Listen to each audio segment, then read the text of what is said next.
Hello and welcome to the Galactic Core podcast. My name is Andy and I am your host, as each week we discuss all the latest TV episodes, films, games, whatever else that takes our fancy from the worlds of Star Wars, Marvel, DC, anything else nerdy and geeky whatsoever. If this is the first time that you found us, feel free to follow us on social media. You'll find the link tree in the notes for the episode, and you can keep up to date with all our episodes and all of the big news as it goes on as well. Now today, we have an event of beauty and magnitude. A crossover event to rival Infinity War and Endgame. The joining of two podcast forces so powerful even Thanos with the Infinity Gauntlet would have trouble eclipsing it. Myself, Andy, of the Galactic Core podcast, and my guest today, Brett Scott from the Marvel Plus podcast, have joined forces for an episode that will go out on both of our platforms, and we are here to discuss Guardians of the Galaxy Volume 3. Brett is an amazing podcaster. He's got a couple of different things that he does actually, but today he is wearing the badge of the Marvel Plus podcast. Brett, welcome to the show.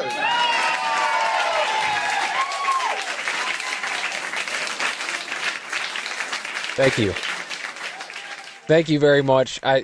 Thank you everyone for that awesome intro. You're too kind in your intros. I've heard your intros for other guests. So, look, I kind of feel special, but I kind of feel like you'd say that about all the guests, But nonetheless, I appreciate a good intro, and that was one of the best, my friend. So thank you, and thank you for having me. It's an absolute pleasure, Bud. I've been listening to your podcast for some time now. I've been lucky enough to be on a couple of episodes, actually. We did Ms. Marvel together last year. You got me in for an episode and then back for the round table at the end. Yes. So I am really, really honoured, genuinely honoured to have you on the show today.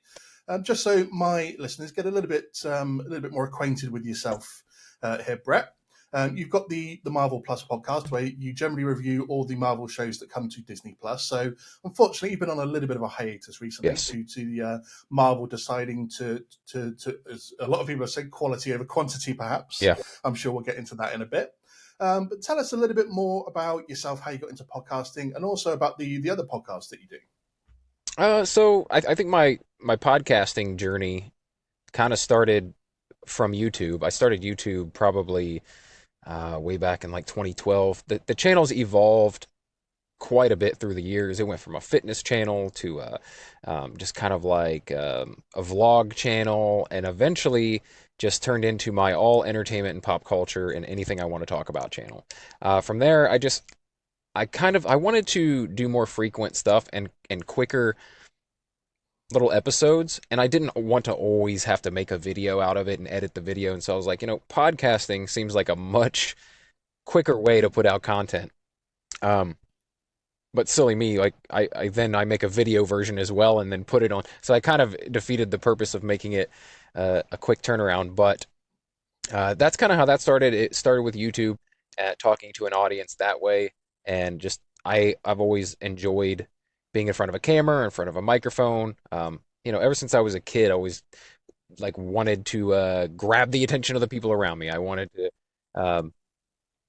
be the center of attention. I was a class clown, that sort of thing.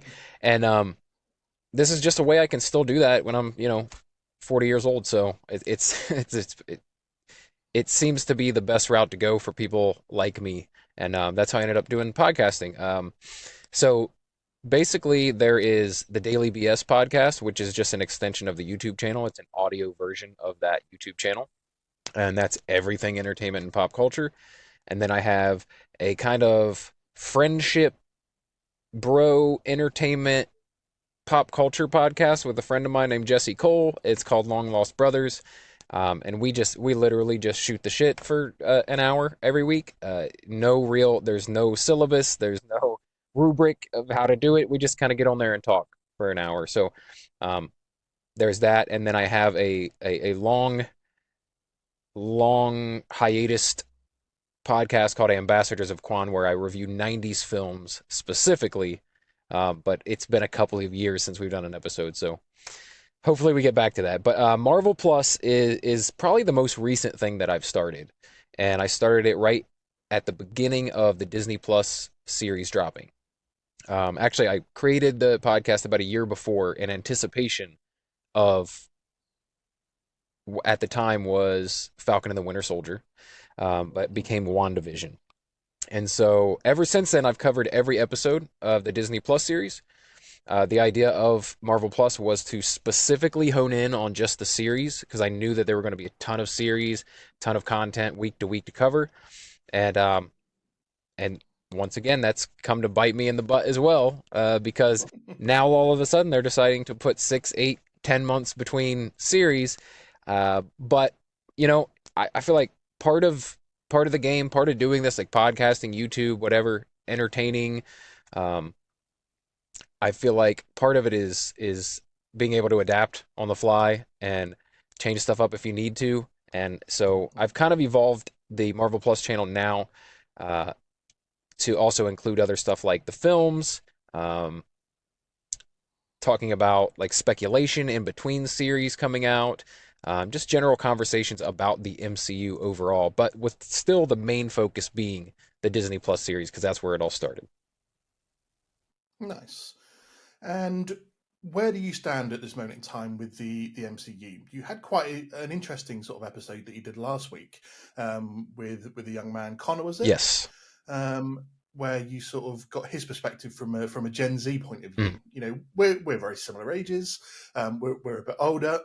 I know I come from maybe a comic book background. You're more of an MCU Mhm. aficionado, and a lot of people, obviously post Endgame, have been down on the MCU. It's Yeah. never going to live up to the heights of that. Phase four, there was an awful lot of content. Maybe not all of it was particularly high quality we've come to expect from Marvel. So where do you stand? So at this moment in time, from phases, you know, let's just say post Endgame to now, how are you feeling about the MCU? First of all, never say never. Because you said we're never going to reach the heights of the original. And while you're probably right, I got to hold out hope for the X-Men and Fantastic Four to just really turn this thing around and just make it like feel like it's new again. Um, I think where I stand is kind of where most people stand. I can't deny that the quality of some of the films, whereas in, I'd say, phase three of the MCU, um, it was just everything was great. Like, I don't remember a bad film. I think the worst thing for me was Captain Marvel, and it was still like a B to me. Like, it was still a really good movie. So it just wasn't up there with the top films. So I would be lying if I said like, oh, it's just as good as it ever was. It's not. Um, I think some people think the series were a mistake, whereas it was just kind of watering down the MCU, putting too much content out there. I don't know if I agree with that because we've gotten some really great stuff from the series. And I feel like it's a great place to do stuff differently than you can in the movies. You can do a lot more character development. You can do a lot more focusing on small street level stories. You don't have to have this big epic adventure. It can just be a small street level villain. Um, 6 episodes. I don't know. I think some of the series I feel like need more, and some of them feel like I don't know if they needed six. Um, but there have been some fantastic ones. I could not discount all of Phase 4 because then I'd be discounting Hawkeye, which I thought was for me probably the best series out of all of them. And then I'd have Falcon and the Winter Soldier, which I absolutely loved, and even some of the stuff lately that a lot of people didn't particularly like I thought had some great character stuff in it. Like Ms. Marvel, I think had some really great character stuff. I think it taught me a lot about the history that I didn't know anything about, and yeah, I think there's some good. Even She-Hulk, I feel like it wasn't like top tier, but I still had a great time watching it. I still thought it was fun. Um, I think the movies, honestly, and I don't know if it's because of the series and too much content, or if it was the maybe it was the weird what almost 2 year break we had from MCU films, and then they start putting out film, and then it's like maybe we build it up too much like oh this was so great, this is the greatest thing ever, and then when they come out with a standalone film it was underwhelming. um, but I think they've suffered the most in films, honestly. The series, they've been good and bad, but to say that the series have anything to do with how we're feeling right now, I think more people have been disappointed with the movies, honestly. I think I particularly loved Black Widow, but a lot of people Hmm. did not. You know, they're like, it was whatever. It should have been out earlier. It wasn't relevant, whatever. Um, I really like that. A lot of people didn't like Eternals. I really liked Eternals. I will have to say though that probably two of the weaker MCU films in the past, I mean, of all of the MCU, honestly, they're probably in the bottom half of it at least are the latest Ant-Man and absolutely Thor Love and Thunder. I did not enjoy it really at all. I mean, Gore the God Butcher was great. Um, should have had more of him because he was the best thing about the film. Everything else didn't really do it for me. So I think, if anything, I think the films have suffered. And you can tell that by how hyped everyone's been about this Guardians film and how everyone's saying it's the best thing since Endgame, or, oh, maybe this will get them back on track, etc. Um, I love the MCU. I'm always gonna keep the flame burning for the MCU. I'm gonna champion it. I want it to keep going. I want the X-Men, man. I want the MCU X-Men. And I don't want this thing to I don't want the candle to burn out before we get to that, and the hype to be gone when it gets here, and then the movies suffer because of it. Um, but no, I've enjoyed the MCU the entire time, all through Phase 4 and beginning of Phase 5. But there's definitely been some films that left a lot to be desired. Like they weren't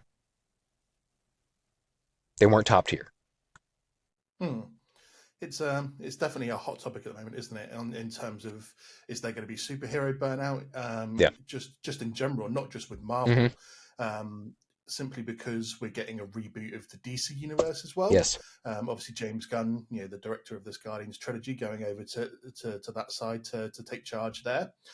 So with the revamp of the DCU, and obviously Marvel having so many planned phases to come out, it's a real concern. Um, and I think as well, it's an interesting point that you say the series haven't necessarily been of a low quality, and that the films have suffered a little bit more. Yep. I listened to the review that you did of the most recent Ant-Man Uh-huh. film, and I've got to say I was quite surprised because it's the first time I've really heard you bag on a film for quite a lot of the episode. Yeah. Um, and so for me, that was the real sort of turnaround, that maybe things aren't being as well received. I thought Ant Man, to be fair, was a fun film. Yeah, it was Obviously, fun. Kang coming up is going to be a real badass, and within so many variants appearing all over the place, and Marvel's still trying to interconnect everything so much. Hmm. I think that's where it's really going to be key for them, is how well can they interconnect all these stories that lead up to the big events of what's going to be the next Avengers films at the end of Phase 6. Um, so for you personally, though, what would you say? I mean, let's discount Infinity War and Endgame for a moment in terms of Okay. the best films out there. Yeah. What are you ranking as number one out of all the series and Hmm. films as your number one MCU project? Hmm. Likely Captain America Winter Soldier. I think that'd be my number one of all the solo films. So, yeah, anything that's not a team film, I would say that. Avengers is up there. I do like. A lot of people don't like Age of Ultron as much. I've rewatched it a bunch recently. I actually really enjoy Age of Ultron. Um, but yeah, as far as solo films and solo trilogies, this is actually something I wanted to ask you. So I'm going to turn this right back on you. Um, but the Cap trilogy is my top tier trilogy, and that second film I think is the best of them.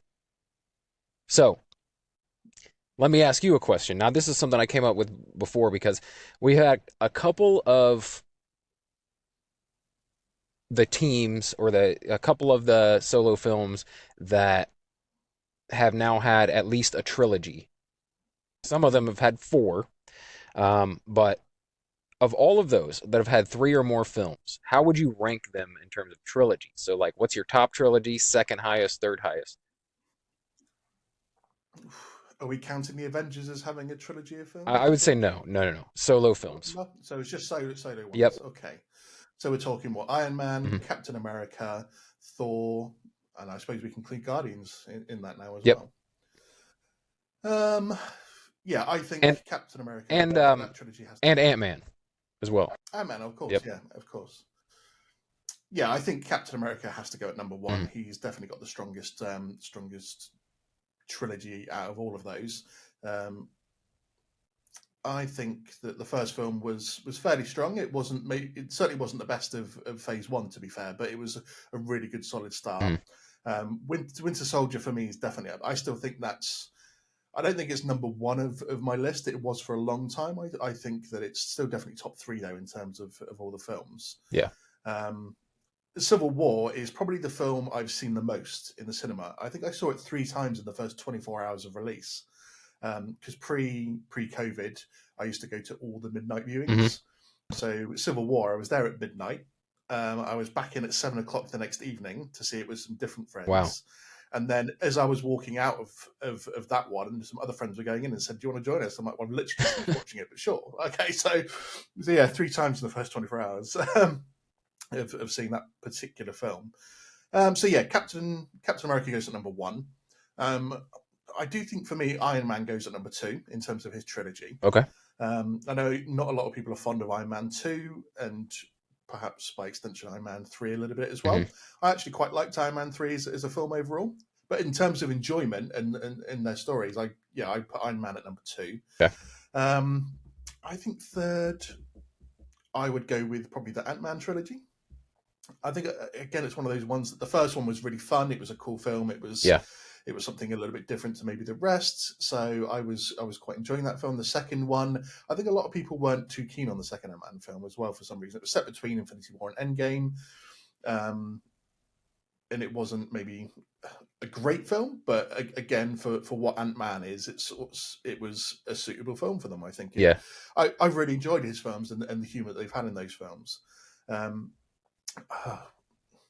so for me, the bottom two comes out of in terms of trilogies, the Thor films or the Guardians Yeah. You're films. showing your hand I've got here. to say, yeah, I know. Simply because I think Thor does have to slip to the bottom, unfortunately, simply because Thor: The Dark World we know was atrocious, Yeah.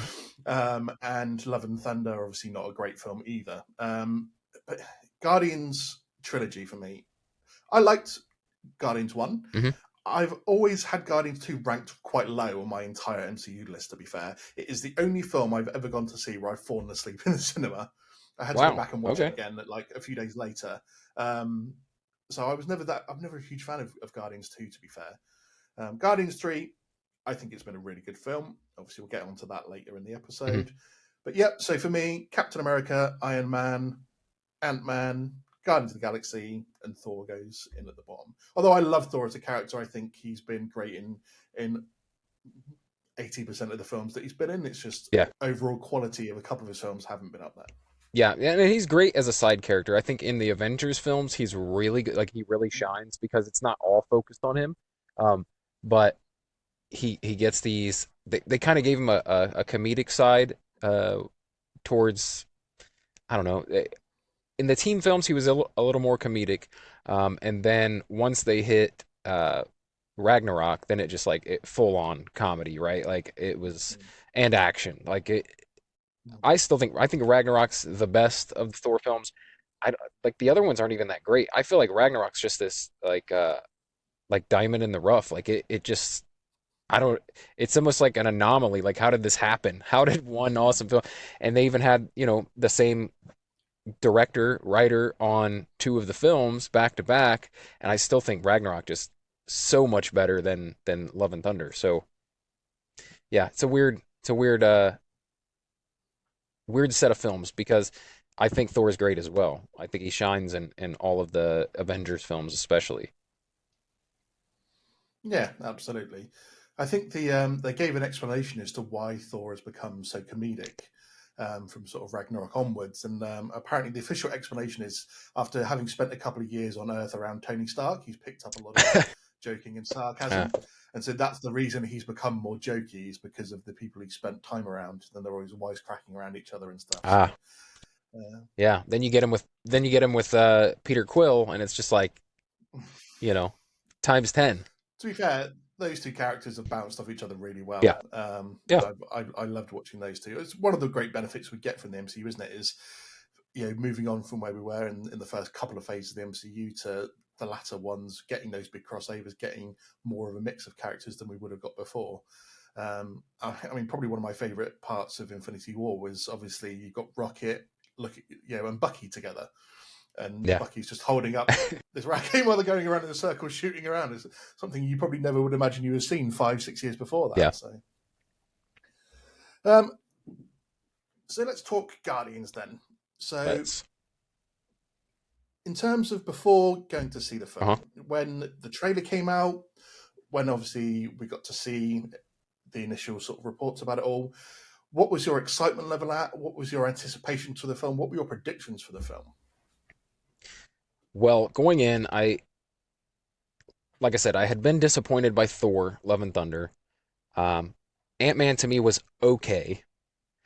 And so I was just hoping for it to, like, I love the other Guardians films. I love the feel of those movies. I love the comedy mixed with the action, mixed with the heart. There's a lot of heart in these films that, that's one thing that you cannot take away from James Gunn is like he not only can write comedic stuff and it lands 90% of the time, but on top of that, he can bring a lot of heart as well. Like any of the stuff he's made, if you look at what's the DC series?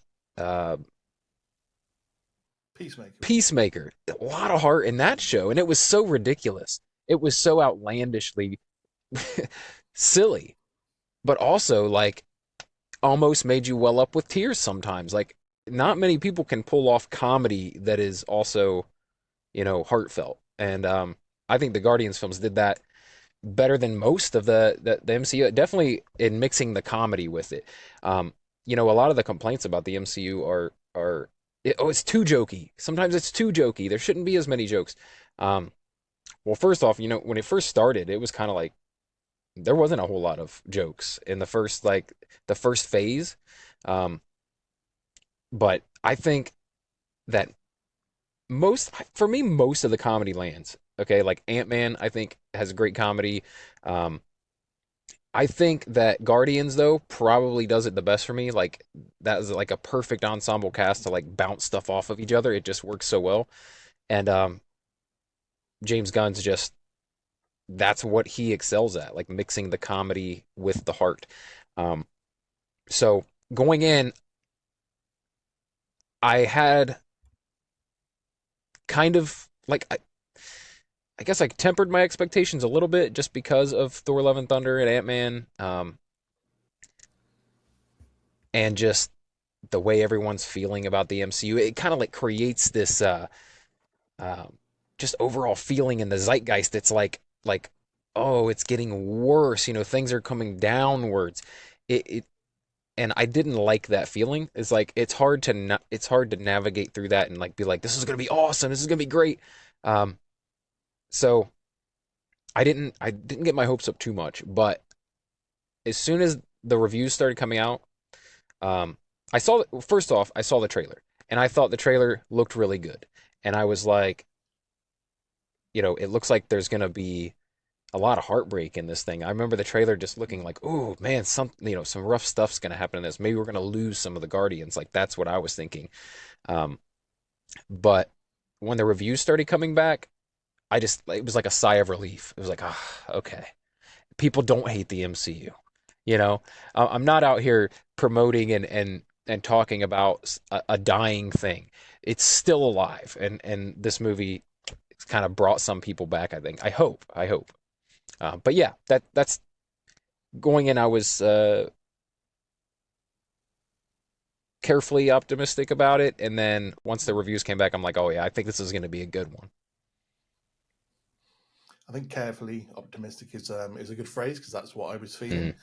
Mm, Um, I think I was personally anticipating a lot of heartbreak in this yeah. film, simply because we had people like Drax, where Dave Bautista said this would be the last time that he would play Drax. Hmm. In the build-up, obviously Zoe Saldana turned around and said this is going to be that last time that she plays Gamora as well. And I think a lot of the money was going on maybe Drax, and I think there was good money on Rocket possibly dying in this film as well. Hmm. Especially when we see the trailer and see that it's going to be centered around his origins. Yeah. and some of the things that we did see in the trailer going around Rocket. But I think you also hit the nose on the head. Is that you can see straight away from the trailer as well that mix that James Gunn gets of mixing good humor and emotional dark elements Hmm. that a lot of recent films have maybe missed a little bit on. Not in terms of the humor, because they, as you said, they do tend to get the humor for the most part right, but being able to mix high stakes with humor at the right Yeah, times Thor I think is something failed that like miserably, the worst at that, maybe ever in the MCU for me. So yeah. yeah, absolutely. So then we get to see the film. Mm. I got to see it last week on opening night. I was lucky in the UK. We got it a couple of days before you guys got it released in America. So I was there 10 a.m. Wednesday morning last week, and got to see it. You got to see it. What was it? A couple of days ago, Tuesday was it? Yep, Tuesday. How was the theater when Um, you went to see it on opening day? Was it packed or it's not the same post it's pandemic. I not, is it? think Yeah. because pre pandemic, as I mentioned before, that we always had midnight viewings of when it came out. Yeah. So every cinema room in the arena would be packed out. Yeah. It would be mental getting through the concessions and everything, getting up to your Yeah. seats. As soon as tickets came on sale, it was a mad rush to make sure you get them before they booked out. Now, because they don't do the midnight viewings anymore, the first releases of the film are 9, 10 o'clock in the morning. Hmm. Most people are at work. Yeah. Most people don't have the time off. So when I went, I was in one of the smaller studios because they've got the nice big reclining seats that I like to get Yeah. into. And there was probably about 20 people Okay. in there. All right. 10 a.m. in the morning. So on the first day it's released, not too many people in there. So it's definitely not the same kind of event as it used to be Yeah. pre-pandemic, which is a shame, really, because I loved going on those packed nights. You get a really good atmosphere, Yeah.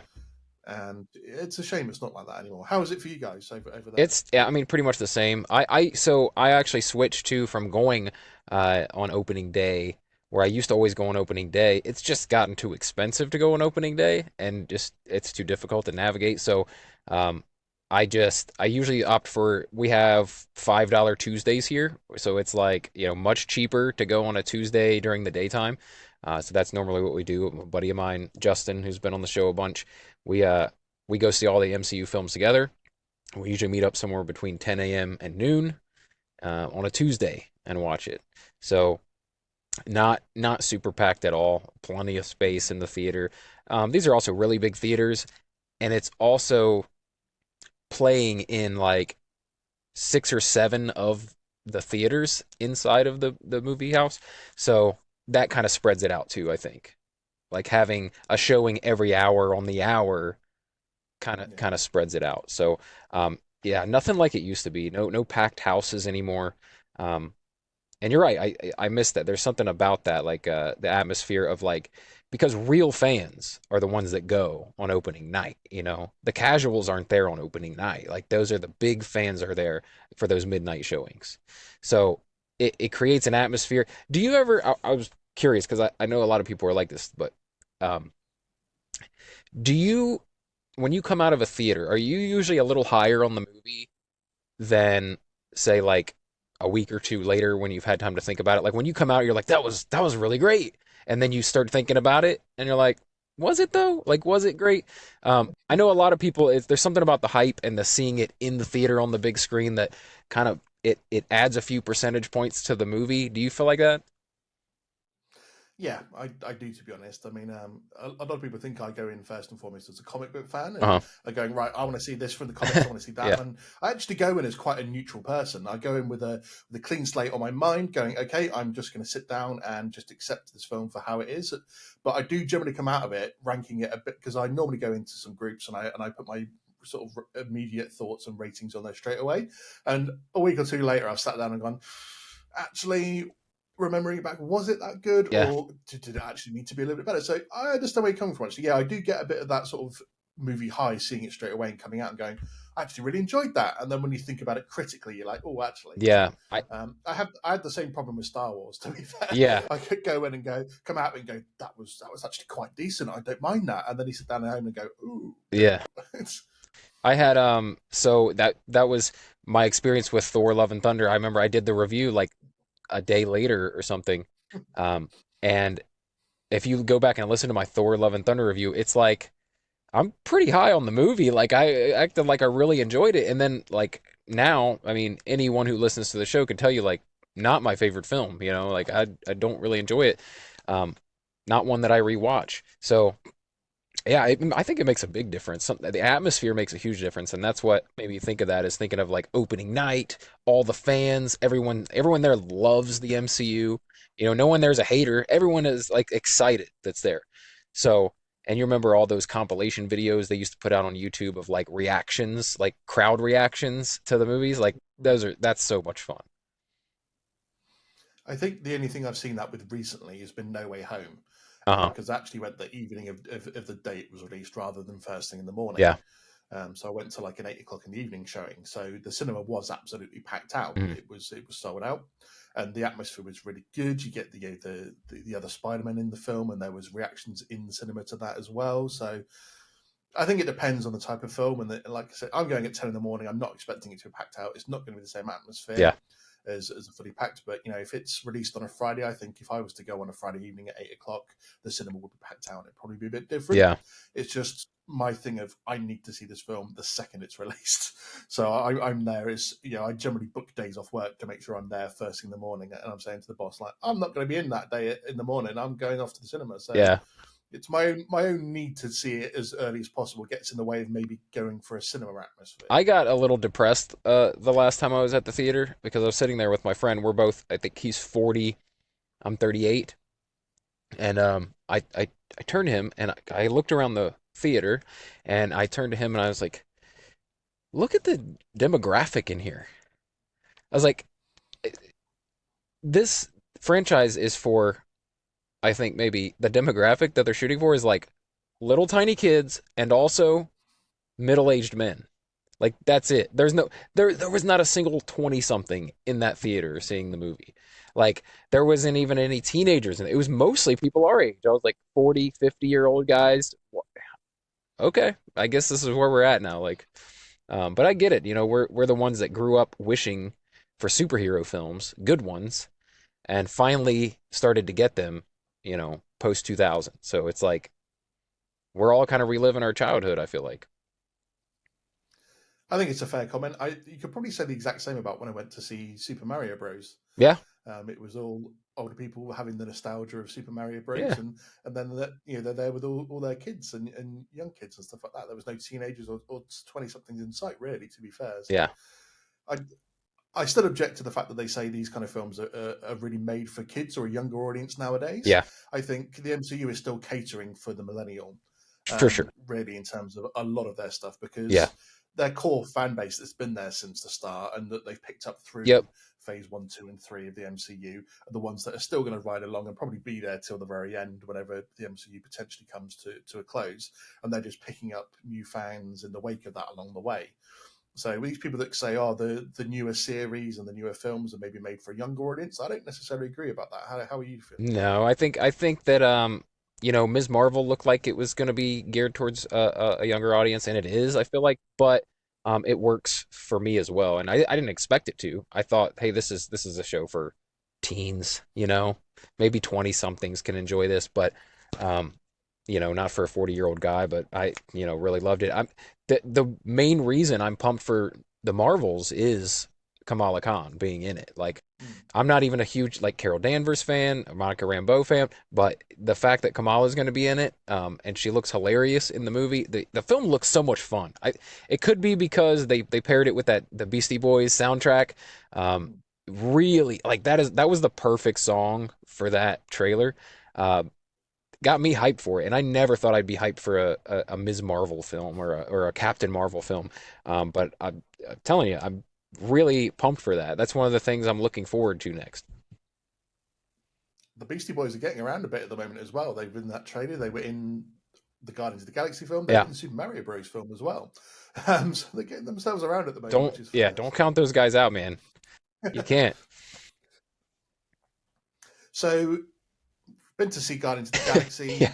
You're walking out the cinema on your cinema high. Uh-huh. What was your first impressions then overall of this end of their trilogy? First of all, the music, as always, phenomenal. Like it does things to you when you watch a Guardians film. it make it. I feel like it takes the enjoyment experience up a few notches, just because like I don't know, they choose the perfect soundtrack. It's all pop culture music, usually classic music, not classic, but just not new age modern music. Um, there's something about that that really ups everything, the enjoyment for me. But coming out of it, and this was what is really weird. I was hesitant when I came out to be like I loved it because I thought about that like oh I'm gonna think I love it. So I came out and I remember going that was pretty good. I feel like it was on par with the Guardian. I think it was a good uh it's a solid trilogy. Like I'm glad it wasn't bad. Um, but given a little bit of time thinking about it, the more and more I think about specific like character journeys and how their arcs went, how they ended, um, I thought it was really good. Like really good.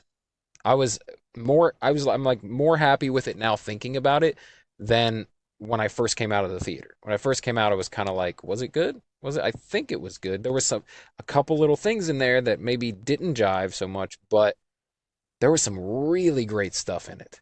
Like, and that I feel like overpowered all the stuff I might not like about it. So for me personally, it was a roller coaster in my head because this film was so rocket centric. Yes. Getting to see his backstory, getting to see how that evolved and how he sort of worked that out, and then how he is then sort of given control of being the leader of the Guardians towards the end of the film. Yeah. That this almost didn't feel like a Guardians film; it felt like a rocket film with the Guardians in tow. Okay. Um, I'm maybe not as huge as fan as the music in this particular film as you were. I actually think out of the three films, the soundtrack was probably the weakest out of the three. Okay. I think the other two films, maybe because the other two films had a lot more recognizable music Mm. than maybe this film did in terms of iconic status of songs. Okay. So maybe that gives it a stronger one. And I think Guardians was one of the first films to start using a more modern sort of pop songs as part of its soundtrack. Yeah. That sort of innovated a lot of other films to then do that as well. Yeah. I talked about it in my Super Mario Bros. Podcast, how they were doing that film had done that, and it felt like they were doing that on the coattails of something like Guardians that had made it more prevalent. Yeah. So the music for me, it was still good choices, definitely, but I don't think it was as strong as maybe the other films. So Um, do you think maybe it's because of the so there was more modern music in this one than the other films. The other films were strictly 70s and 80s music, mostly 70s in the first one. The second one brought in a little more 80s stuff. Um, but this one had a lot of 90s stuff, like stuff that came out when I was a kid. And I was surprised by that. I was like, this seems too modern, like for because it seemed like they were going off before it was based on Peter Quill's, Awesome Mix, right? Which was mm, the music that was around when he was a kid. So these modern songs wouldn't have been around when he was a kid. So that's why I was a little bit thrown off by it at first. I'm like, oh, they're playing Creep? Like that wasn't around when Peter Quill was on Earth, you know? Um, Same thing with like Florence and the Machine, which is like a 2010 era music. I thought it really worked though, man. Like that's yeah, I can't agree with you on that. I don't think it was. I thought it was pretty strong. Like I'm a big fan of Florence and the Machine. I loved that they ended on that song. I thought it was a perfect like I was like, "Oh wow, I didn't expect that song to pop up." Um it just really worked for them to dance around to that at the end. But other than that, yeah. Yeah, agree to disagree on that one. I really like I think all three have a really solid soundtrack. Can't wait to like mm. go on YouTube and listen to the three film awesome mix. That's going to be an epic mix, Mm, to be fair. yeah.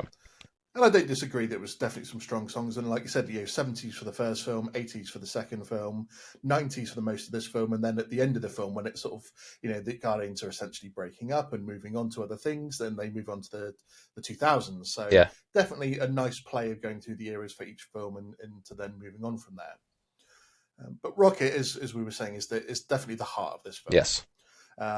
I think if I was to go back and watch the first two Guardians films now, it's going to bring a lot more emotion out from some of the things that Rocket Yeah. says.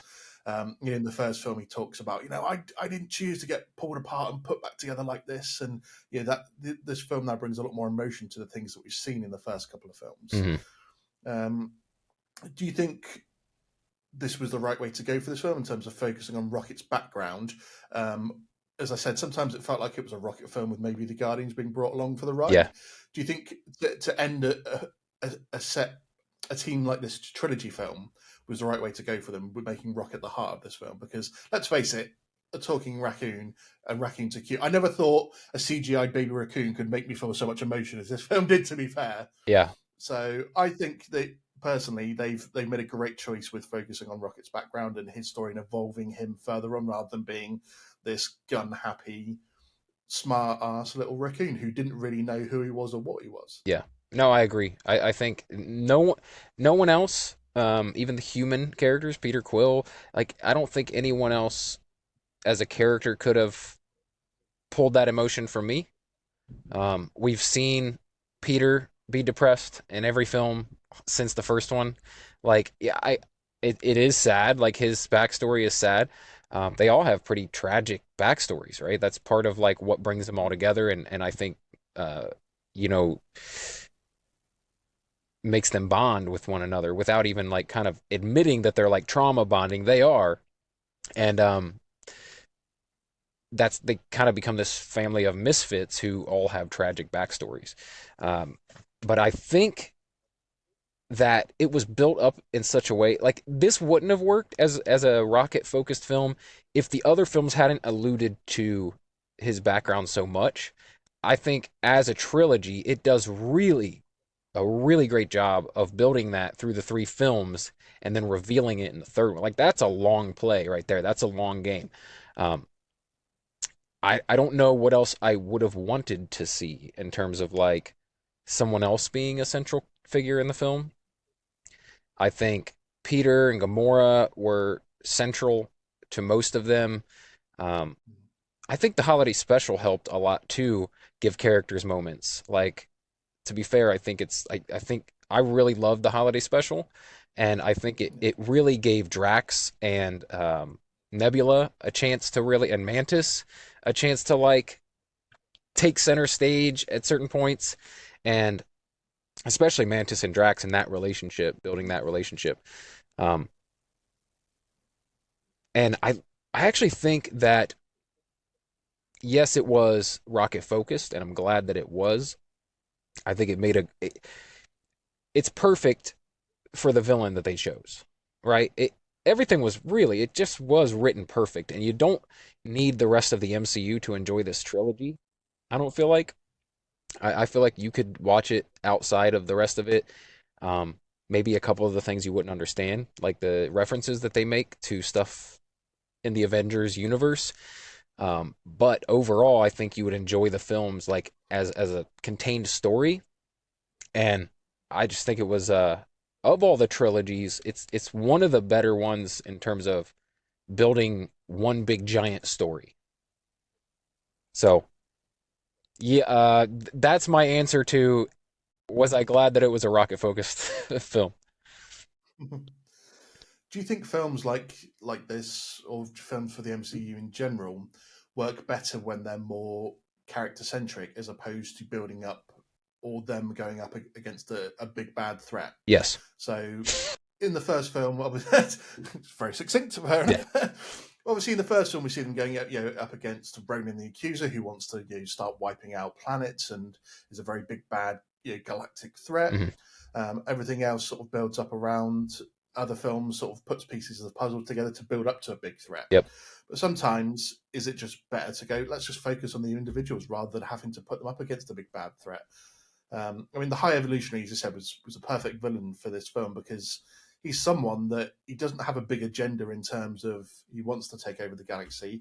He wants to rule the universe. He's just evil for the sake of being evil because he's like, I've got the ability to do this, Yeah. so I'm going to do it. I want to perfect species. I want to perfect things. Yeah. So I'm going to do that because I can. So yeah, I think this villain was perfect for that, and I'm glad that we agree on that. To be fair, in terms of you don't need galactic threats to make a film No. high stakes. I think is the point I was trying to make is you can have high stakes in the film for an individual without it being uh, for the word what's the word, sorry, you can have high stakes for an individual in the film without it being a bit about the galactic threat that's going on or is going to come for the future. Yeah, I don't think I actually think that's one of the more difficult things to do is to make something have real stakes, especially in a superhero universe, because we know that our heroes are going to come out triumphant eventually in the end. It's hard to make the stakes high enough. I feel like Infinity War and Endgame probably did that the best out of all of these things. Um, and that's what they were supposed to do. They were built up to be the biggest moment of the MCU thus far. Um, but I feel like in individual films, it's really tough to create stakes high enough for me to care because I don't believe them. It's really hard for me to really buy into the stakes with a superhero story. So I think the remedy for that is character focus, right? You focus on the character, you focus on the stakes for them, like emotionally, mentally, like how is this going to affect them? If someone does die, we're worried about how it's going to affect people, like not necessarily whether this guy's going to take over the universe, but like, is he going to kill my best friend? Like these things, they just they bring up so much more emotion.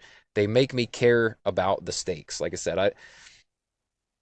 I think taking over the universe is just too big for me to be like believable stakes for me to really buy into it because I know once you get to that level in storytelling, you're obviously telling a story. This is fiction. We're in the fiction world. But when you come down to the character level, it's all you can relate to it, and that's what makes it like you.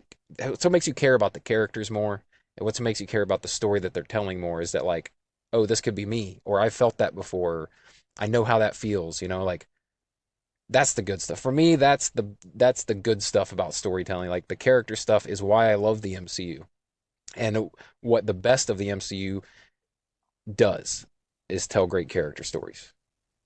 Do you think that's where something maybe like the Eternals could have done or taken a lesson from?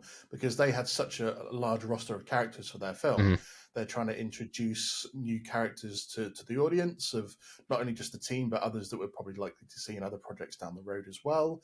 So, do you think if they'd have focused on a more character centric story rather than there's a giant alien, a space alien inside this planet that's going to blow it up, and we've got to save the Earth if we don't do this.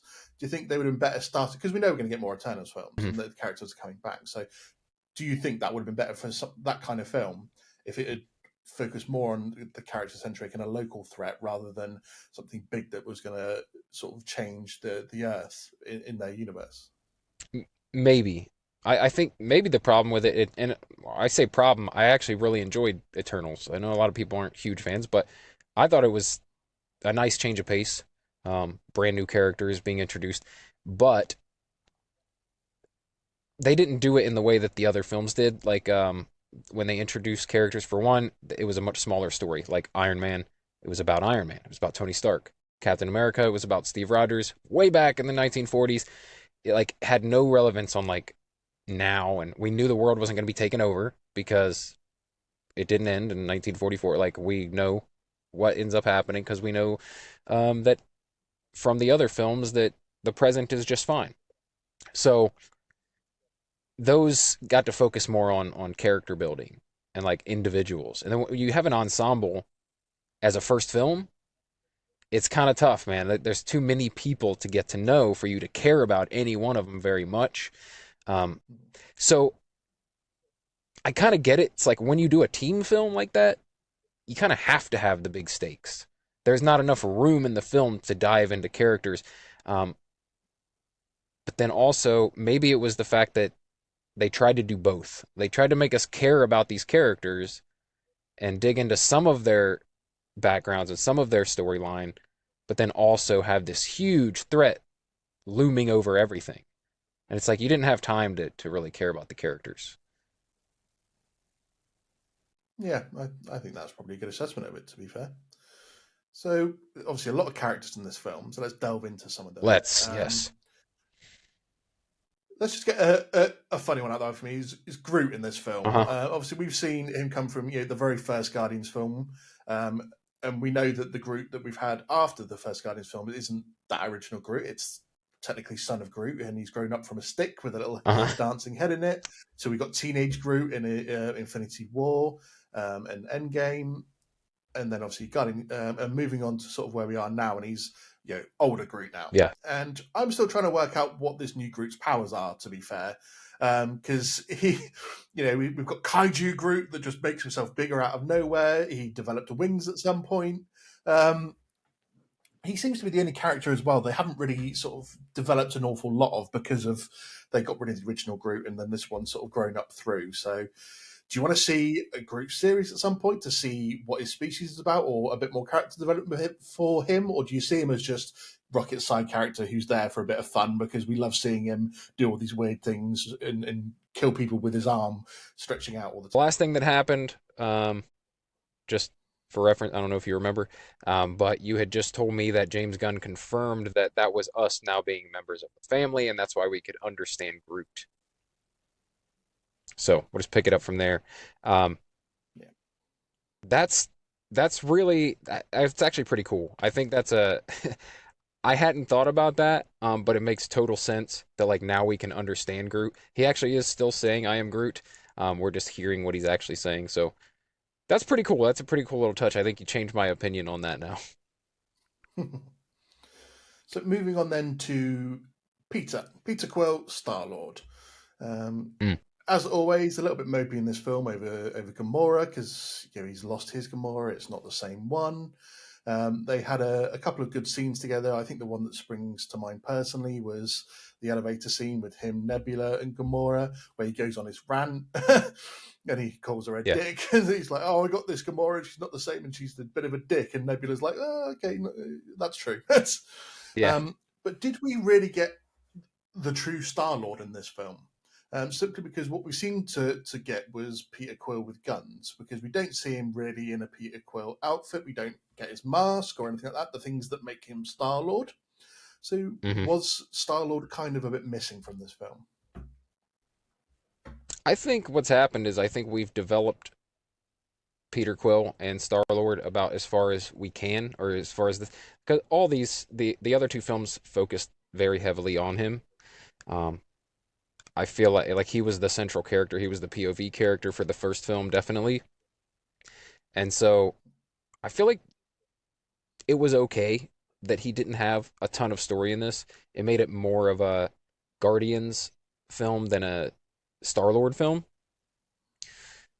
So I'm completely fine with that.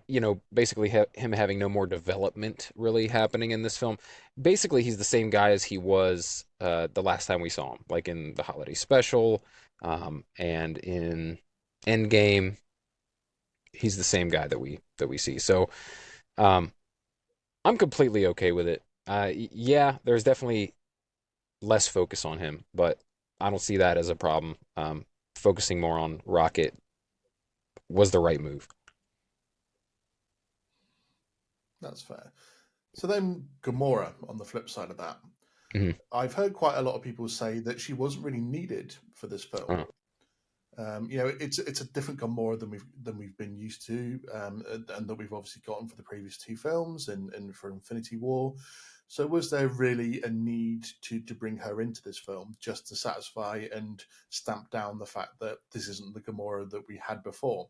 yeah, Especially when Zoe Saldana isn't going to come back to play this character. yeah, How are you thinking about that?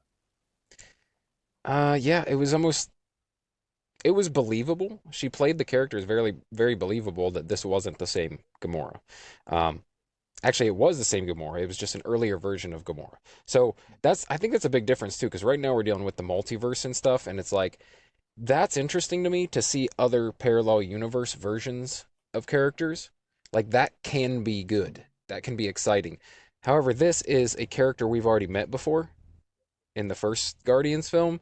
Um, and even in like flashbacks to stuff like her as a little girl, like this is a person we already know. And so I don't know, I hadn't heard that she wasn't needed, but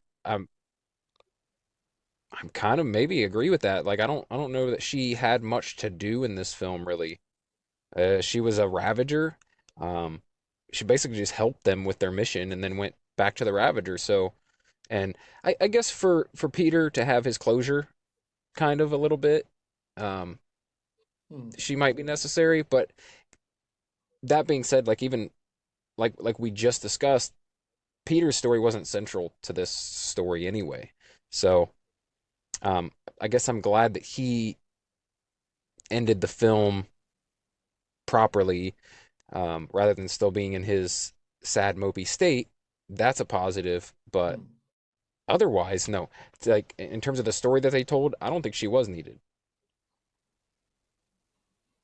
Yeah, I'm not sure she necessarily was, and they did give her a little bit of character development in the film. To be fair, in terms of it's the Gamora that we see sort of pre Guardians, Yeah, um, and it took her seeing what the rest of the Guardians were like and how they've become family yeah, for her to then at the end of the film we see her go off to her Ravager family, and she realizes that she's very happy around them. She yeah, wants to be around them, and they're all their own little family. So true. even if she wasn't needed, I like that they gave her a little bit of character development in taking her from the hard old Yeah, Gamora of when she was with Thanos to accepting the fact that she does need and want a family around her of her own, and she's got that being with the Ravagers. So I yeah, think that was a nice little one for her. So Nebula um, had a lot of character development in the last what's it been 9 years since we got the first Guardians film, definitely. and she's now kind of like the mother of the group in a way, isn't she? She's always looking out for each one of Yeah, them. a little bit. Her and Rocket have had a lot of time to bond because they had the 5 years in the blip together when the rest were gone. Hmm. And we see that in the way that when Rocket nearly dies, how much she really cares about him and about the others. She's also got this brand new badass arm. I think it's like nanotech. Yeah, She can pretty much make anything out of that she needs nowadays. So yeah, I think, and obviously when Nebula finishes the film up, is obviously leaving part of the lineup of the Guardians, and she's going to basically be in charge of Nowhere and look after the new city and towns that are in there. yeah. Do you think she's had one of the best character developments out of any MCU character that we've seen? Because I personally think that she has. Um, I don't know. I mean, I guess unlike Gamora, who like fell in love with someone and that kind of changed her heart a little bit, she she had to change in a different sort of way. Like she had to come about it in a different way, which was a longer arc, I feel like. Um, I'm very happy with the more central role she's taken in the storytelling because she was very much, and also ran a side character in the first, when we first meet her as basically a villain, and then coming in Guardians 2 and still kind of being like adversarial, but like she's with them, but she's doesn't really want to be.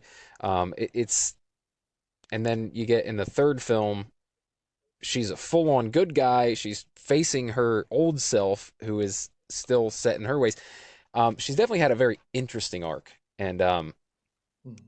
it was fun to watch. It was it was a very well done villain to hero arc, and that's I feel like is difficult to do. Like you have to do that just right for the audience to really care about the characters. Like I can't do that with a lot of characters. You try to like for example, not the biggest fan of Emil Blonsky being like this good guy now, like this reformed guy. Like he was so Yeah. diabolical in the first Hulk film. It's just hard for me to buy. It happened too quickly. Like last time we saw him, he was terrible. Now he's not. Whereas Nebula, we got to watch her change over time, and so another credit to James Gunn for writing Hmm. that character's story arc. It's pretty amazing. Yeah, I think you're very spot on with everything today, Brett. Man, Getting everything right on the nose today. thank you. All I have to do is agree with you, and I know you're going to think I'm spot on. So let's move on to, I guess, what's really for maybe the majority of the trilogy been the comedy characters in a way of Drax and then Mantis being added later on. Mhm. Um, I, I I loved the holiday special that, as you said, got to focus a bit more on Drax and Mantis, and they've really developed a sort of brother sister relationship between the two of them. Ironically, yeah. And Like, and sorry, carry on. I was just gonna say, like, Oh, sorry, you just said it like yeah, we find out that she's Peter's sister, but really, her and Drax Mm. have more of a brother sister bond than her and Peter do. Interesting. So I thought, yeah, she was definitely a lot better in this film because she, being the one in the group that's able to actually sense emotions in people, Hmm. and she's constantly having to defend Drax to the others, and the fact that they're all like, "You're just an idiot," and he's like generally still just trying hard. And she, I think the line that she said was, he loves all of you, and he's the only one that doesn't hate himself. Yeah, So he's always honest with his opinions, which I think really hit Nebula hard, and the fact that you add on to that he's got a lot to offer the group that they don't even consider. So when they're there with all the kids, and he's then the one that understands them and can talk to them in their own language, and Nebula's yeah, like, "Why didn't you tell us that you can speak their language?" And he's like, "Well, you never bothered to ask me." yeah, So I think they had a nice round off in this particular film with the way that they were. And at the end, when Drax wanted to go with Mantis, when she was leaving the group as well, and she's like, "No, no, I need to go off and do this sort of thing on my own because I've oh only man, been yeah, with ego my entire life, and then with the group." And then Nebula says to Drax, "You weren't born to be a destroyer. You're born to be a father. So I need you here to help out with the kids." yeah, I think that out of everyone, they probably had the nicest rounding off of their stories at the end. yeah. It was beautiful, man. Like, he teared up, I teared up. It's like, to take a character, as we said, it's just like Peacemaker. Like, take this kind of ridiculous character who's so silly and dumb, but then to make, like, to really care about that character and care about what happens to them, and then um, feel their emotions. Like, it's pretty incredible when you do it with such a silly character. Like, I can't imagine, honestly, like, even when Thor was like going through it in Endgame, and he became Fat Thor, and he was like depressed and drunk, and like, even then, like, I didn't feel for him as much as I do for Drax. Like, Drax lost his child. He goes through this whole thing. He's dumb as a box of rocks, but he's so fun. She even makes the point that, like, he brings comedy to the group. He makes us laugh. Like he does a lot more for us than you think, and a lot of that is just like entertaining us. And like, what would we do if we didn't have him? So, but then also I, on I top of that, he's a badass. Like, in terms of a fighter, he's awesome. Whenever you see him in battle, it's like, oh yeah, this is why they have him on the team. I always think the kind of character that he brought to the group outside of his fighting ability, I kind of liken it a bit to Sheldon Cooper from The Big Bang Uh Theory, huh. in terms of he's a bit of an outsider. He doesn't realize the things he's saying sometimes. He doesn't always realize the comedy that he brings to the group, and how he, at the end of it, kind of brings the group together in a way, Yeah. and unites them all at times when he doesn't even realize it. So I love what James Gunn was able to do with him, and without having to go over the top with him, and without also making him so comedic. He's a joke of a character at the end of the day. Hmm. So for those two characters, I think they've had a great ending to their trilogy. And Mantis riding off with the three big badass beasts that we saw from the start of Volume 2 as well. Yeah. That's going to be terrifying for a lot of people she comes across. She's just riding on the back of these amazing beasts. Yes. I am going to mention probably my biggest disappointment of this film, Let's do it. Adam Warlock. Yes. Okay. Um, I know that prior to this coming out, James Gunn mentioned that he wasn't quite obviously going to be the same. We never maybe expect the characters to be the same as their comic Hmm. counterparts. And he said he's going to be, I don't know what the word I was going to say dumb. I don't think that's the word he used, but Probably he's not. going Yeah. to be young, I think is the word Ah. in this film. Hmm. He has a very different origin in this film. So he's someone that was taken out of his cocoon early, so he's not as fully developed mentally as Yeah. the others. We know that he's obviously built him up, so in later films to come, he's probably going to play a big role because he's a superpowered guy. Hmm. But do you think I don't think he fits into this film very well. He doesn't, thankfully, have too much to do. He doesn't have a lot of consequence on the outcome of the film. But in a way, when you know Adam Warlock from the comics, and then this is the Adam Warlock you get given, this was probably a big disappointment for a lot of comic book fans for this film. How did you feel as someone who isn't maybe as comic book Well, related as I am about his character? first of all, I got to say this because while I'm not the deep cut comics guy that you are, I'm also not the Stark Wars level non comic book guy that he is. So I'm somewhere in between. I was a comics fan as a kid. I fell out of it for a while, and then have in the past like 5 or 6 years have like really dove back in. Um, that being said, I just wanted to clear that up because I felt like attacked earlier. Sorry, I was doing you a disrespect with your comic book knowledge. No, I don't. I don't have much comic book. Especially, look, honestly, the truth is, I don't claim to have much comic book knowledge, especially when it comes to Avengers, because that is never something that I read. Like these characters, I'm not really familiar with at all. So you are correct. Like the films have been my introduction to a lot of these characters, especially the ones outside of the core Avengers. So Adam Warlock, I'd heard of the character, but going in, like, did I know what to expect? Like, I didn't have expectations, but I did assume he was going to be a badass. I did not assume he would be a silly, childlike character, and that did throw me off. I agree with you 100% on that. Adam Warlock was probably one of the weakest parts of the film. I was expecting with someone who is as super powered as he is, and this like um I don't know, like near perfect being. I didn't. I felt like it was played all for comedy, and I don't.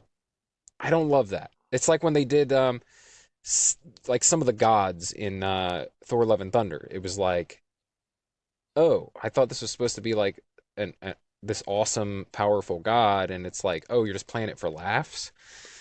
Mm. Okay, I guess like I'm not a huge fan of that. Like the build up to like this is an awesome character, and then be like, just kidding, he's just silly. Um, yeah, you're right. He didn't have Yeah. much to do. He did end up saving Peter in the end, but I feel like they could have done that with anyone. They didn't need him to do that. They definitely could have found another way to make that happen.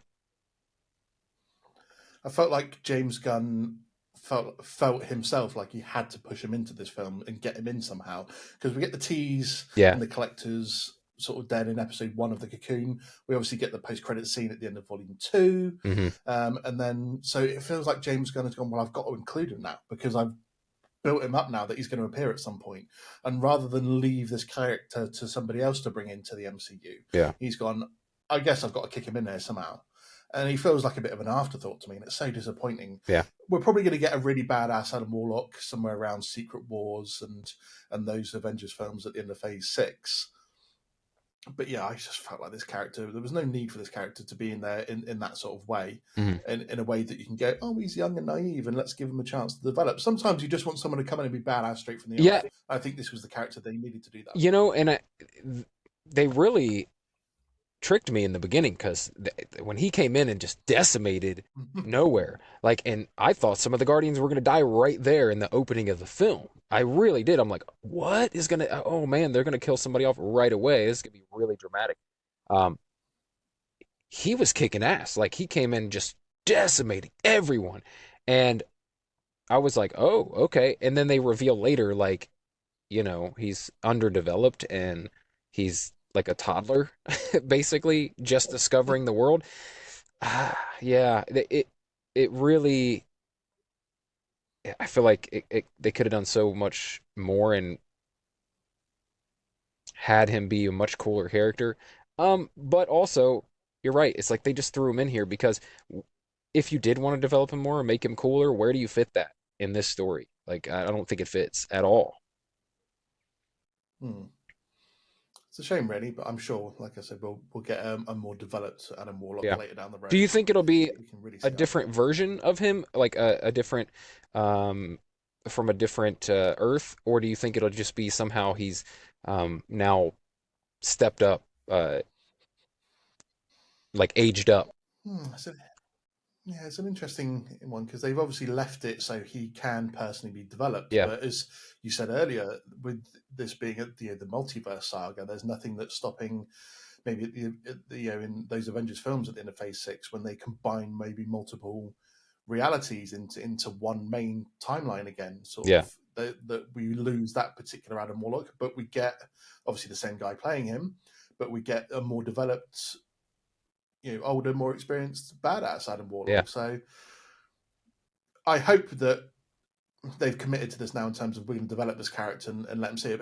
But again, as you said, there's not really much room to develop him in anything else before then. yeah, So is he just going to turn up now as a wiser, better Adam Warlock from what we've seen, which kind of cheapens yeah, what they've done in this film then? yeah, So it's that thing of, I think if they were to do it, yeah, I'd rather see this one go and have another one from another multiverse come in and replace him to be yeah, the Adam Warlock we thought he was going to be. yeah. I'm kind of. It's like they kind of messed up like from the beginning. They introduced the character wrong, and so now they're kind of stuck with either bringing in another one. They fumbled the introduction. That's all there is to it. I think we should give some honourable mentions to say Kraglin and Cosmo the dog. Yes. Um, Not huge roles, although to be fair, Cosmo gets a few good action Hmm. scenes, and as we know, she's a bad dog. Yes. um, but honourable mentions. Kraglin was obviously always going to be in it, and we see him finally sort of master Yeah. with a cute little Yondu appearance as well Yeah. to give him that sort of use your heart, not your mind sort of bit. And obviously Cosmo helping them at the end as well by using telekinetic Hmm. powers. So I think some nice little cameos for them. Do you have any need to see them in future No. projects? I mean, to be fair, Cosmo we know is part of the new lineup of the Guardians that we see in the post credit scene, Yeah. along with Kraglin. But is there any really need for them to expand beyond what we got for them? Not for me. I don't think they're side characters. They are. Kraglin though, I feel like they have developed over the past couple films, um, and used him in the holiday special. I think he's been great, but I don't need to see him take center stage or anything. Um, I like him a lot. Um, I feel like they wrapped up everyone's story so well in this, like including Kraglin, who's like essentially a side character, right? Like he was just this Ravager that just tagged along, and I feel like even he gets like this nice rounded out story. That this was a really great third film, like a final film for a trilogy. I'm really surprised that you have it so low on your list of trilogy. I got it at number two. I go Cap, Guardians, then Iron Man. So, um, yeah, man, I think it's a I really think I'm about to. good. No, I was going to say. I'm thinking about to clue you in as to why a bit more of why it's lower down my list. Okay. Um, Simply because you know me, I'm not a stranger to a controversial opinion every now and again of things that I like in the MCU in particular characters. Uh-huh. Um, but I think that the way they ended this film, in terms of everybody got a nice rounded off Mm, happy ending okay. story, I don't like that. I'm never really a fan of that, to be honest. I always like my anti villains and my villains, my anti heroes and my villains quite a lot anyway. Hmm. And I am always complaining that when do we ever get a movie where the bad guys win, or that the heroes don't get as happy a ending as they should do? Yeah. So to me, the fact that they spent the last 20 minutes of this film giving everyone the rounded off happy ending and sending them all off on their happy merry way, and not a single one of them died either. That was my I whilst we went into this film maybe predicting one or two of Guardians might die, the fact that none of them Yeah. did and everyone got of such a jolly happy ending kind of grates on me a little bit. I'm not a fan of that trope of give everyone a happy ending at the end of the trilogy and send them on their way. Yeah. Okay. It didn't happen for some of the other guys. Like Cap didn't necessarily get a happy ending at the end of Civil War. He has to give up the Captain America mantle and walk away from the Shield for a bit, Mm, another bit. So yeah, to me, I think that's plays into why I don't rate it maybe as highly as yourself, because I didn't necessarily like the ending. I thought it was too happy okay. of a way to round it all off. Okay. Um, yeah, no, I agree with you though about wanting to see the bad guys win every now and then, wanting to see the lead character not get everything they want.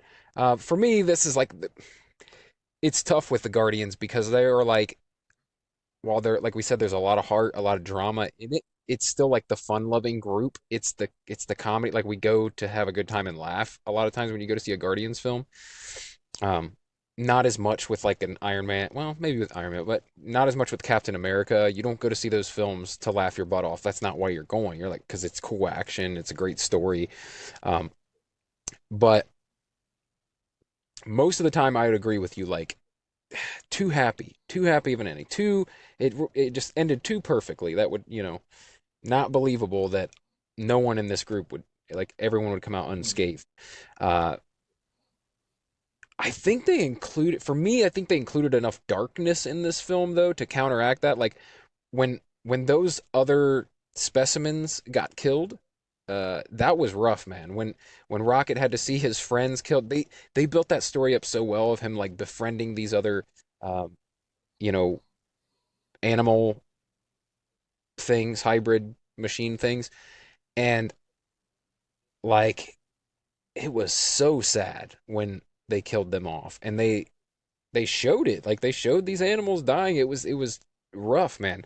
Um, Same thing, even with like the sending these beasts through like thousands of years or millions of years of evolution in a matter of seconds, and then they're these crazy beasts, and then they just incinerate them alive. Um, there was a lot of dark stuff in it. And before I forget, I have to mention one of my favorite lines in this is I think it's Peter when he calls the high evolutionary RoboCop because of his face because of his face. I was like, "Oh man, like I didn't think of that, but when he said it, I was like, that is the perfect thing to say about it." I'm like, yes, yes. I don't know why I didn't like put that together in my head, but that's 100% exactly what's going on here. That is a RoboCop face. Yeah, it's a Um, good point out. To be fair, now I think oh, about it, it looks exactly like Rubicon. yeah. Number two about the High Evolutionary's face. This is what Two Face should look like if they ever do him again. Like that reveal at the end, what Rocket had done to his Yeah, face, that was an awesome reveal. And it looked great. And I think they used not just CGI, but some practical effects on that. And that's why it looked so good. Um, back in The Dark Knight, when they tried to do CGI back in 2008, and it was just mm. disproportionate. It didn't look good. I'm like, this is what Two Face should look like. I mean, that was a perfect Two Face face. So hopefully, if they bring that character back in the Batman franchise, that they take some notes from this film because that he looked horrendous. I loved it. It was a good look, and the fact that the whole way through the film, everyone was saying to Peter, "It's a trap," and he's like, "It's not a trap. It's a face-off." Yeah, And then at the end, they just go, "You've just taken his face off." face off. I told you it was a face off. Yeah, great. um, let's talk about some of the fight scenes because there's one in particular that seems to have got everybody's attention, Hmm. which is the sort of hallway fight scene that we get when they're trying to get through everyone, and they sort of filmed it to look almost like a one shot, like we've seen Marvel do before, Oh but yeah, yeah, obviously yeah, clearly it wasn't a one shot. Where they're all very cinematically going through and yeah. battling and taking out all the baddies going at them. This has been described by some as one of the coolest MCU fight scenes that we've ever gotten. Um, how are you feeling about that? Because I know that, like me, you're a fan of the more sort of grounded fight Hmm. scenes, things in like Winter Soldier when we see Cap and Bucky go at it, Yep. and other things. So, in terms of this being a more cinematic fight scene, Yeah. do you think it's up there as one of the coolest fight scenes that we've seen? Depends. Do you include um, the Daredevil series and the Punisher as part of the MCU now? If you do, you can't top those fight scenes. Like they're incredible, incredible melee action. Like um, it was pretty damn cool. I thought the action in this movie was actually really good. There was some stuff I didn't care for, like a ton. When they're infiltrating that living organism base and they come out of their ship and they're like floating in these multicolored spacesuits, which I still don't understand why they needed multicolored spacesuits, but I thought it looked really silly. for them to be like floating in these. That was one spot that didn't really work for me. I was like, this okay, like the scene dragged on a little too long. It was supposed to be really cinematic. It was just kind of silly. Like, get in there. Um, that scene in particular, I thought was fine. It was good. Best, one of the best in the MCU. I don't know about that, man. There's been some great, I mean, some great stuff from the Cap films, um, Winter Soldier and Civil War. Black Widow had great fight scenes. Um, Shang-Chi had great fight scene. No, I don't think I wouldn't put this up as one of the greatest action fight sequences. No, but it was good. I think that's fair enough. It's just because other people have been saying that, so I thought I'd put Yeah. it to you as the man to see how where that fell for yourself. But one of the other controversial things, and this was revealed in one of the sort of like the TV spots before the film even came out, which maybe took away from its impact in the film itself. But the first ever MCU F bomb. Oh yeah. I actually forgot about that. Um, it well, for one, it doesn't bother me. I don't care. Like I'm a middle-aged man. I come for that stuff. I love movies that drop F-bombs all the time. Dropping one in a PG-13 film, you're allowed to, so I don't see why not. They say shit all the time. I don't like they say dick constantly in these movies. Like no one bats an eye, right? One little F-bomb. Everybody loses their minds, right? So, didn't bother me at all. Actually, I think the joke really landed. The theater laughed out loud what was it like? Open the fucking door. Is that all he said? Mm. It was great because it was like it wasn't like it was such a natural f bomb. Like, come on, just open it. Like it worked. I'm okay with it. Yeah. What do you think? Yeah, I don't think there's really any controversy to be had. It's just people nitpicking it, saying that it didn't need to be in there. But Okay. I think because it was spoiled a little bit by having that clip already out before the film was out. Sometimes swearing works best when it's in that comedic moment and it's Yeah. there to provide a bit of extra comedy to the line. So I think it would have been people wouldn't have had a problem with it as much if they'd have just let you discover it as you're watching the film rather than Yeah. release it in a TV shot before the films come out. I didn't And see that it. gave everyone a chance to then bitch about it. I didn't see it ahead of time, so it did catch me off guard. Like I get the full comedic effect.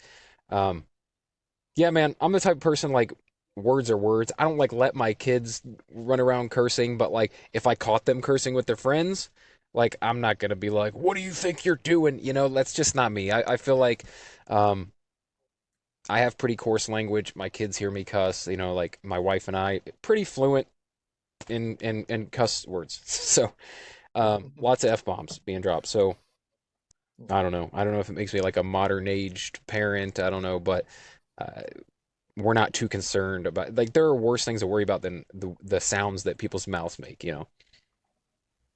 Yeah, that's fair Yeah. enough. So then we end the film post credit scene with what is essentially the new Guardians of the Galaxy lineup. Mhm. So we've got Rocket, Groot, Adam Warlock, Cosmo the dog, Kraglin. I think the young girl whose name is Phyla, and that little pet that Adam Warlock took off one of the Oh yeah. Ravagers. Yeah. Um, so this is our new Guardians lineup for the time being. Would you care to see them in a Guardians 4 film, or are you just sort of like we're done with our original group? Just we know that they're out there doing their own thing, Yeah. but we don't need to see it in the film anymore. I I think that's exactly where I'm at. That team doesn't excite me. Not as is anyway. Like that version of Adam Warlock and that team like Cosmo, and I don't know. I don't think you're gonna measure up to the original at all. I think it would fall into um that trap of where everyone says the MCU is not as good as it used to be. Um, I feel like it's exactly what it would do. People would be like, this is not the same thing. I don't know why it's trying to be the same thing. I mean, if you want to make a movie and make those characters, but not call it Guardians of the Galaxy. Keep in mind though, they teased us with as Guardians of the Galaxy a long time ago too, and we didn't get that really. So who knows what will actually happen? I don't need to see them as a team. I don't need a Guardians 4.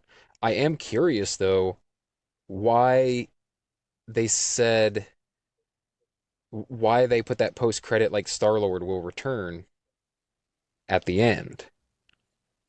Like what plans do they have for him? And is he not done with the role? Like I feel like Chris Pratt's a busy guy. He's in a lot of stuff. Like is he going to continue playing Star-Lord?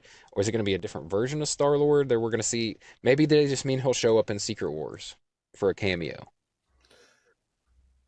That was my thinking, is that they're going to let him be for now, Mm, but he will return for Kang Dynasty and Secret Wars, yeah, because I think they're going to bring pretty much every active MCU character back yeah, for those films to fill them both in. sure. So I think, yeah, we'll see him play it again, but maybe those will be the last time, because maybe after that, maybe Kang Dynasty and Secret Wars is again going to be a little soft reboot of the MCU, where but they can get the chance to recast characters or recast people playing them, but have a new version of the character come in from, as you said, different multiverses Yeah, out there. So we get a new person playing Star Lord.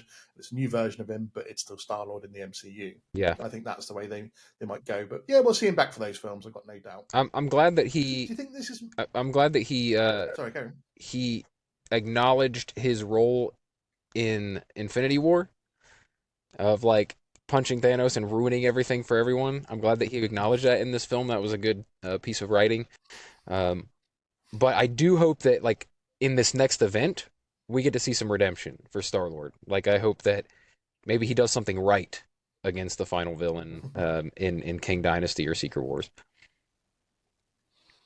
Maybe punching Kang in the face will lead to them winning Yes, rather than right. losing. So, Yeah. do you think this is getting to the stage for the MCU now, where because they've got a lot of people's trilogies coming to an end, and they either have to keep plowing through with that character, or they have to change the team like they've done with Hmm. Guardians, that this is now something that might make people lose interest a little bit, in terms of the longevity, because they've got to change the lineups to keep it fresh. They can't keep the same actors on all the time. Yeah. Do you see this as a problem for the MCU moving forward? Temporarily. Temporarily, I do. I think that's a big part of people's disinterest as of late, like from phase 4 on. I think a lot of people were prepared to like they were already prepping themselves not to care about it as soon as Endgame was over because they knew it was like Tony Stark was gone.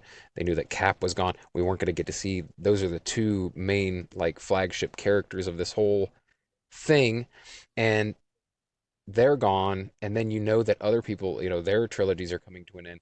I think everyone already had it in mind like this is over. This is over. Um but I think that until we kind of shift gears and move towards X-Men Fantastic Four stories, which I think is what happens next. I think after Secret Wars, I think we get X-Men in the way we got Avengers before. And I don't think we're going to see a lot of Avengers stuff at all. I think it's going to be all X-Men world focused. I think it's going to be Fantastic Four focused. And like, you know, that's where I don't think we're going to keep having Avengers uh, phases just like go and go and go like this. I don't think I really doubt if they do stay going alongside the X-Men films and the Fantastic Four, like I think it will be kind of in the background. I think they'll have maybe films here and there. I don't think they're going to be the main focus anymore. And Mm. I think that's an intentional thing that they're going to do here coming up because they know they're not dumb. Like if we're thinking it, remember when we were watching Ms. Marvel, okay, and watching She-Hulk, they were writing stuff into the show that was basically fandom, like how fandom is reacting to it before the show even came out. They were able to predict how fans were going to react because they already know their fans so well. They know people were going to have problems with She-Hulk. They knew people were going to be what they were going to be saying about shows, right? And they could work that into the script of the show. They know the fan base and they know the haters. They know everyone that's watching them. They know our opinions. You know, they're on the internet too. They see what we're saying. they know about this feeling that things are kind of slowing down, dying off, whatever it is. They know that interest is waning a little bit, and I think they fully know that, like, and have a contingency plan. Like, I don't think it's like, oh, we messed up, now we got to turn this ship around. I think that it was always planned to do this, and this we're just like in a middle stage right now. Hmm. Yeah, it's like a nice way of thinking of it. I mean, this film has been described by, I guess, critics and some of the fans as the best MCU film since Endgame. Hmm. Do you think, generally for me, the best film since Endgame has been No Way Home? Where do you rank this film in terms of, is it the best one since Endgame, or is something like No Way Home pipping that because of the nostalgia that that film brought to a lot of fans? And to be fair, it was a pretty good way to round out Peter Parker's trilogy. We know we're going to get more Spider-Man and more Spider-Man Yeah, films, but in terms of his trilogy, that was probably one of the best endings to a trilogy that we've had so far. that's true. So where do We you? should have included that in our trilogy rankings, and I don't know why I didn't. Um, No, I didn't think of it for some reason. I guess because it's still in this weird limbo where it's really a Sony production. It's kind of MCU, but it's kind of just Sony. Like, we don't really know what to call it. I can't watch those films on Disney Plus. Like, that's an issue. So I think No Way Home is overall a better film than this. Um, I don't think this is the best thing since Endgame, but I think it's one of the better things since Endgame. Definitely. Like I said, there's been like I can't say this is the best thing since Endgame because that discounts a lot of great stuff. Like I said earlier, Hawkeye was amazing, an amazing series. Falcon the Winter Soldier was really good. I loved Black Widow. Um, there's been some good stuff that I really enjoyed. So, um, short answer long, no. That's I don't think it's the best thing since Endgame, but it is one of the better things for sure. And I do feel like if the ship needed righted, this probably did it. Like, this would do it if it's able to be done. Hmm. It was a sigh of relief. This film was. It Hmm. felt like the MCU that we're used to, and we haven't felt that. I think that's where people are coming from. They haven't felt this way about a movie since Endgame and pre-Endgame, where it felt like the same thing. Everything's felt a little different after that, and this one kind of was like nostalgic. It was like, oh yeah, you know, this world still exist. It's still here. It's the same people, same guys. I think that's a really good assessment. And to be fair, this is the longest we've had between as a sequel film between its previous film. So you're just short of 7 years between Guardians 2 and Wow. Guardians 3. We've never had to wait that long in the MCU Yeah. to get a sequel to the previous film. So I think you're right. People think of it as like as a pre-Endgame type film and the feel of it because it's the people from then, and it's not necessarily part of the new era, so to speak. Yeah. So I think that's a good assessment. Yeah, and but So lastly, to then, be fair though, people didn't feel the same way about, say, Black Widow, which should have hmm, potentially also had that feel, right? Because we're dealing with pre-Endgame characters. But I mean, that's a credit to this film that it felt more like what everybody loves. So go ahead. I'm yeah, sorry, I interrupted. no, it's okay. And then lastly, then there's been four Guardians of the Galaxy products, obviously volumes one, two, three, and the holiday Hmm. special. Give me your rating 4 to 1, Woo. where they all stand for you. Okay. I think I got to go one.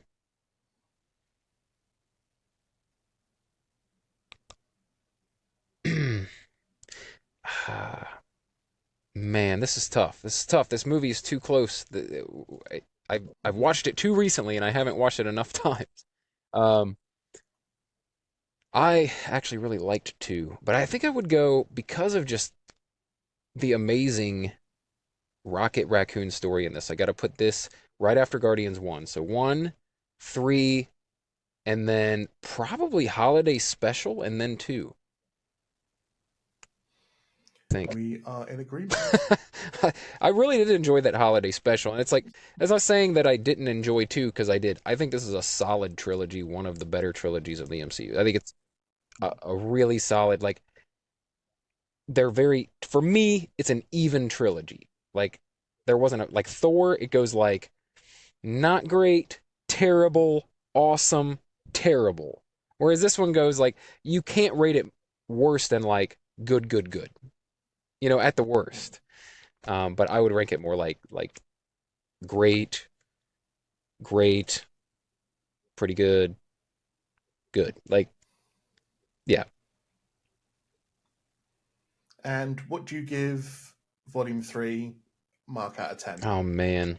Uh, What's the Brett Scott seal of approval I score for this I film? hate doing this. I hate it because I go in my head and I'm going like, what did I give Black Panther? What did I give? Like, what did I give him? And then it's this whole game is like, wait, I don't think it's better than that. Like, um, I'm getting a little more conservative with my rankings now. Like, I used to rank everything I saw as like 8.5 to 10. Like, I was up, everything was great. Um, this is probably, I think I put Ant-Man at like a 7.5 or something. This is probably an 8.5 for me. It's not top tier, but it's in the top half for me of MCU films. Mhm. Definitely. Yeah, I think that's a good score. I think I've marked far too many films, as you said, coming straight out of the cinema, Yeah. jumping online and rating it like. I think originally I gave Thor: Love and Thunder a 7.5, Yeah. and you look back and go, "Why was I rating it that high?" Yeah.